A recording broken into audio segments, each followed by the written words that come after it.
The purpose of this short video is twofold. One, I want to convince you to increase your vocabulary and spend time learning new words. And I have almost a dozen videos to boost your vocabulary and more are coming. But number two, I want to show you that for reading comprehension, you can often understand what's necessary without knowing every single word. How can both of those things be true at the same time? Well, let's take two examples. And after these two examples, we're going to go through an official question from ETS. Look at sentence number one. He was shy in public, but gregarious in private.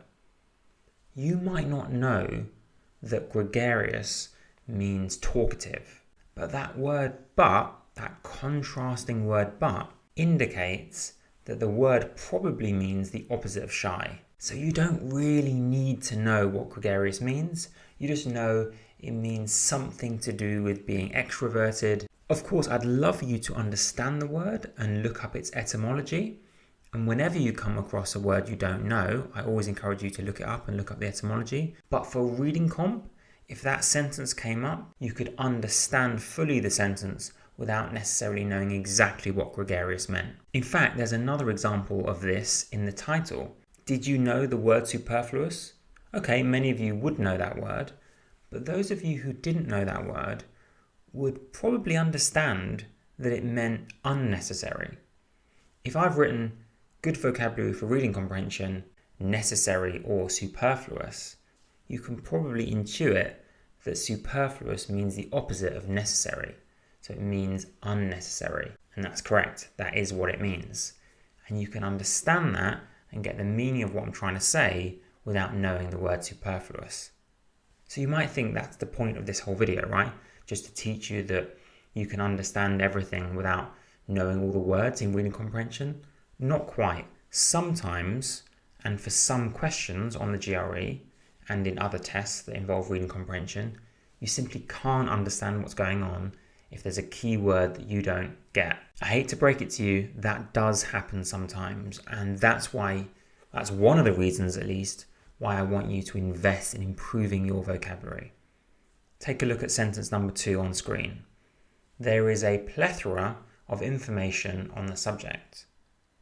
Now you might know that plethora means an abundance, an overabundance of information here.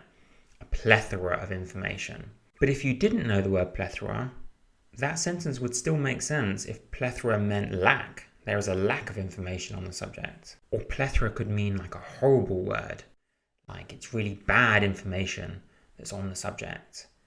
So because there's no contrasting word, there's no conjunction, like but or although, despite, nevertheless, etc., we can't really cheat and work out what plethora means unless we know the word already. So if we didn't know the word plethora, we'd be kind of confused.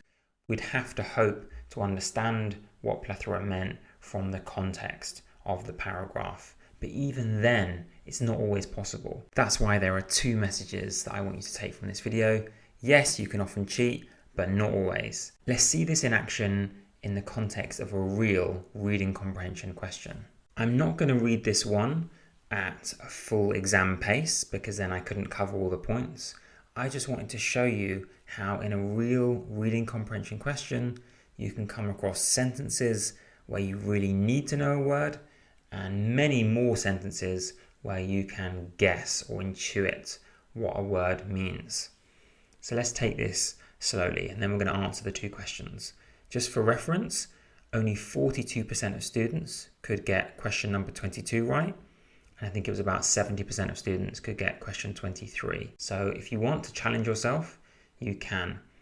I will scroll down just so you can see question 22 if you want to pause the video and try it yourself. Otherwise, you can just wait for me to try. Okay, so again, I'm going to go at a slower pace just to explain my point. Biologists generally agree that birds and dinosaurs are somehow related to one another. Interesting, cool. The agreement ends there. Oh dear, so they know that they're related, but they don't agree on anything else. Hypotheses regarding dinosaurian and avian evolution are unusually diverse. So their theories regarding these two things are unusually diverse and often at odds with one another. Just quickly, the word avian. Many people might not know that that means to do with birds, but you can kind of cheat, can't you? If dinosaurian is obviously to do with dinosaurs, then avian is going to be to do with birds. Just because you don't know the word, don't let that put you off. It's probably meaning to do with birds.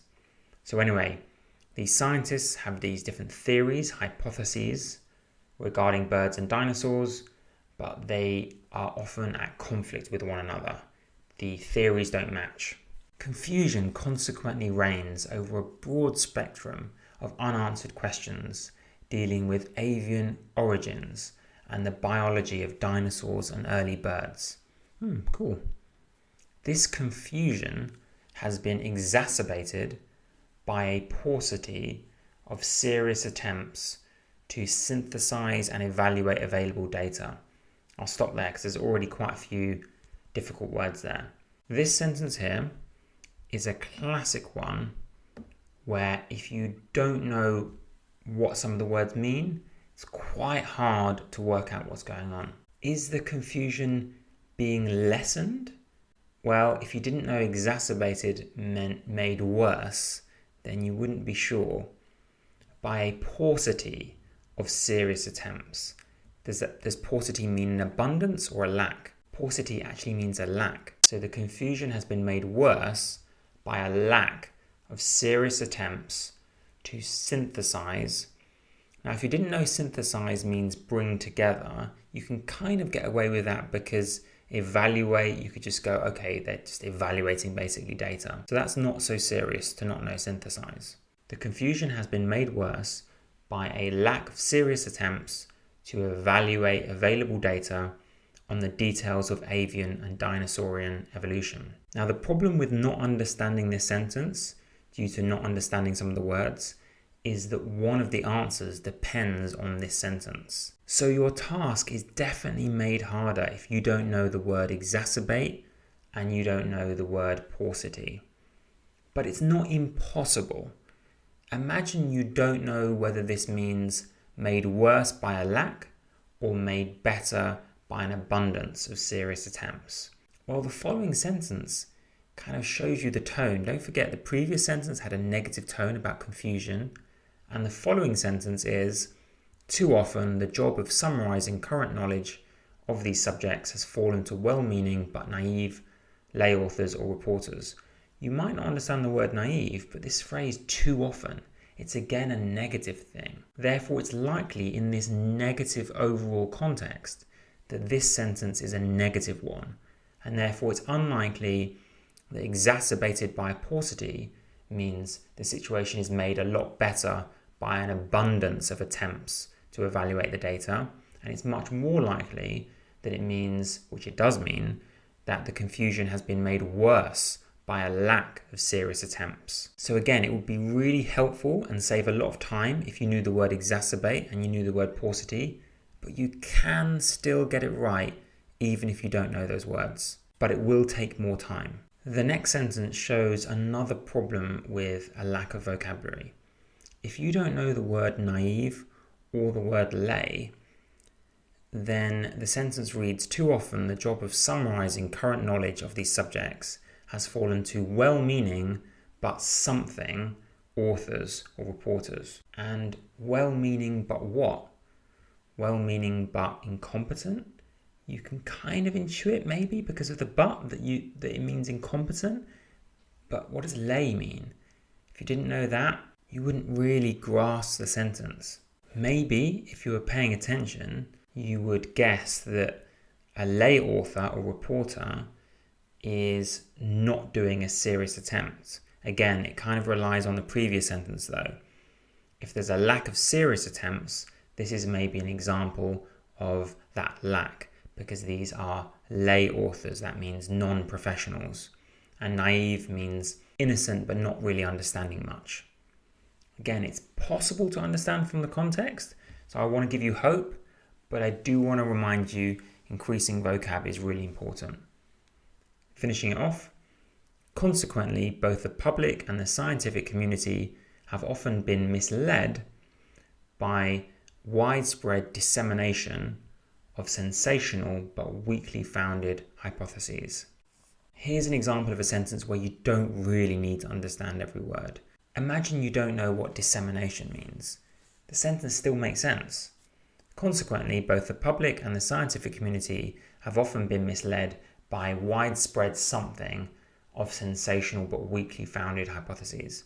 You can kind of guess that it means the widespread giving out or reporting on. Dissemination means the spread of something. Let's see how much these questions depend on our knowledge of vocab. For the following question, consider each of the choices separately and select all that apply. These are the toughest kind of questions. You've got to match up 3 different answers correctly, yes or no. The passage suggests that which of the following could help remedy the problem described in the final sentence. Because they quote specific lines, I would go back. What's the problem? Both the public and the scientific community have often been misled by the widespread giving out of sensational but weakly founded hypotheses. So which of these could remedy that? An article written by a biologist for the general public summarizing current theories about avian and dinosaurian evolution. That would be helpful because it would contrast with these well-meaning but naive lay authors or reporters. Remember that the complaint was that the job was often being given to well-meaning but naive, people who didn't know what they were doing. Lay means unprofessional. This would be a professional doing it, so it would help remedy the problem. If you didn't know what naive or lay authors meant, you might think that biologists were already doing summaries. But no, currently the summaries are by unprofessionals, and this would be a professional helping out, so that would remedy the problem. I would say that first answer was an example of a question with a high dependency on knowing particular vocabulary. Next one. Would the problem be remedied by a close examination of available data on avian and dinosaurian evolution? Where did it talk about data? In this sentence, this confusion has been exacerbated by a paucity of serious attempts to synthesize and evaluate available data. Again, we know because of our vocabulary that this means the confusion has been made worse by a lack of serious attempts to evaluate data. And so a close examination of the data would definitely be helpful, but it did rely on that vocabulary. As I said earlier, we could smartly guess the context, but it would be difficult and it ultimately be a smart guess, not a certain choice. That's essentially the message of the video. Good vocabulary really does help for reading comprehension, but it's not absolutely essential. I want to encourage it, but I don't want to discourage those who've got tests soon who maybe think their vocab isn't as good as it could be. Okay, what about the third answer? Would this be helpful? A new hypothesis regarding the connection between avian and dinosaurian evolution. Well, remember the problem mentioned earlier on. We have loads of hypotheses, so many of them. We've got loads of diverse ones as well, ones that are conflicting with each other. They're at odds with each other. So a new one, is that really going to help? Especially it doesn't mention who's doing the theory. Could just be a lay author or reporter again. So a new hypothesis isn't necessarily that helpful. So for me, it would be answer A and B, and that is the correct answer. Did you get that yourself? And to what extent do you feel that vocab helped you or hurt you? The next question might seem like a fantastic example of the necessity of good vocabulary, but actually, again, because of the context in which it appears, we can work out what sensational means. You might know it already, and that would save a lot of time. There's the bonus of having a good vocabulary. You might already know what sensational means, and then you can get the answer straight away. But if you don't, we can get it from the context. Consequently, both the public and the scientific community have often been misled by the widespread dissemination of sensational but weakly founded. So sensational must mean something at odds with, something contrasting with, weakly founded. Now, false is a bit too extreme. That's maybe a tempting answer. You wouldn't say it's false but weakly founded.